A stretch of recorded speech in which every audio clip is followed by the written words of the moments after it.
இன்றைக்கி evening snacks மரவள்ளிக்கிழங்கு bonda. அதை எப்படி செய்கிறதுன்னு பார்க்கலாம். முன்னாடி அதுக்கு தேவையான பொருட்கள் என்னென்னு பார்த்துருவோம்.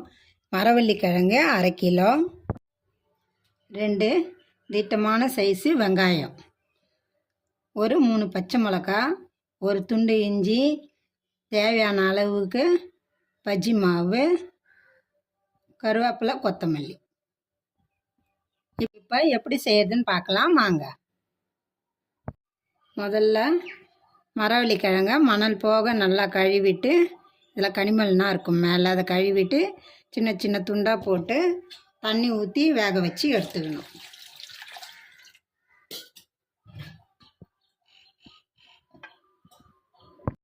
மரவள்ளிக்கிழங்க பூ மாதிரி இந்த மாதிரி வேக வச்சுட்டு எல்லாத்தையும் மசிச்சு விட்டுக்குங்க.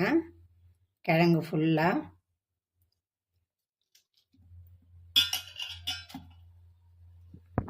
பாருங்க. இதே மாதிரி மரவள்ளிக்கிழங்கு நல்லா உரித்து மசித்து வச்சுக்கணும். இது கூட தேவையான அளவுக்கு கொஞ்சமாக இந்த டேஸ்ட்டுக்கு மட்டும், இதுக்கு மட்டும் போட்டு நல்லா பெசரி வச்சிடணும். அந்த மாதிரி உப்பு கொஞ்சமாக போட்டு அடுத்தது என்ன செய்யணும்னு பார்க்கலாம் வாங்க. வானல் வச்சு ஒரு 2 ஸ்பூன் எண்ணெய் ஊற்றி முதல்ல இஞ்சி போட்டுடணும். அடுத்தது பச்சை மிளகா, இது வெங்காயம். இது கண்ணாடி பதம் வர வரலும் வதங்கினா போதும்.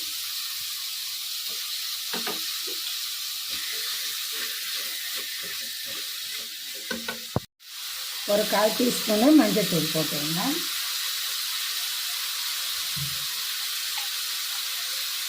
அடுத்தது இந்த வெங்காயத்துக்கு பச்சை மிளகாய் இதுக்கு மட்டும் தேவையான அளவுக்கு கொஞ்சமாக உப்பு போட்டுக்கணும் டேஸ்ட்டுக்கு. ஏன்னா மரவள்ளிக்கிழங்குல முதல்ல நம்ம கொஞ்சம் உப்பு போட்டு வச்சுட்டோம்.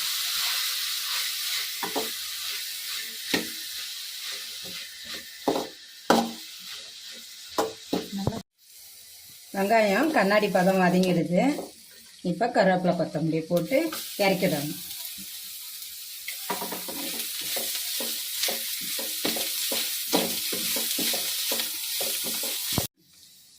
இப்போ கேஸ் ஆஃப் பண்ணிவிட்டு இதை போட்டு இப்போ மரவள்ளிக்கிழங்கு மசிச்சு வச்ச பார்த்தீங்களா, இது கூட போட்டு கலந்துடணும்.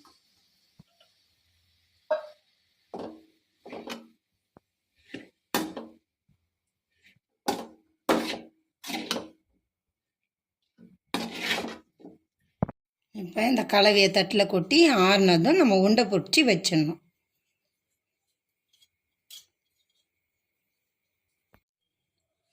இப்போ ஆறிடுது. இப்போ நம்ம உருண்டை பிடிச்சி வச்சுக்கலாம். பாருங்க, இந்த மாதிரி திட்டமாக எடுத்து உருண்டை பிடிச்சி வச்சுக்குவோம்.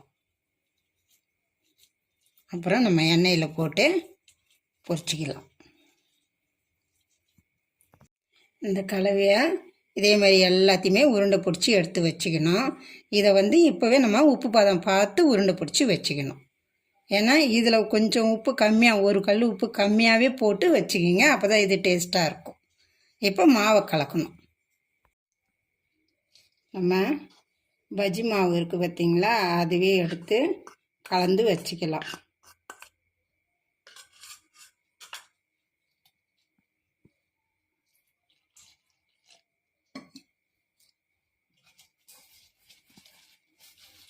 நல்லா திக்காக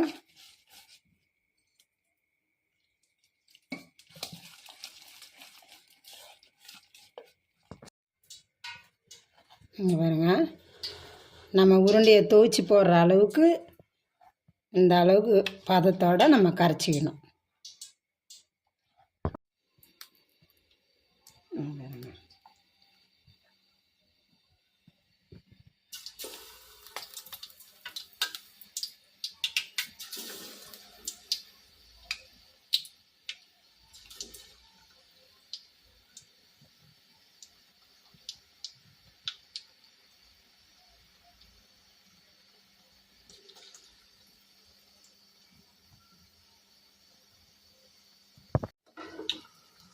இந்த மாதிரி ஒரு பக்கம் வெந்ததும் அடுத்தது திருப்பி விடுங்க.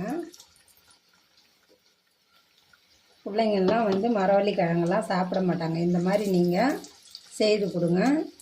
பிள்ளைங்களுக்கு ரொம்ப நல்லது மரவள்ளி கிழங்கு. அதனால் இந்த மாடலில் நீங்கள் செஞ்சு கொடுங்க, பிள்ளைங்க சாப்பிடுவாங்க.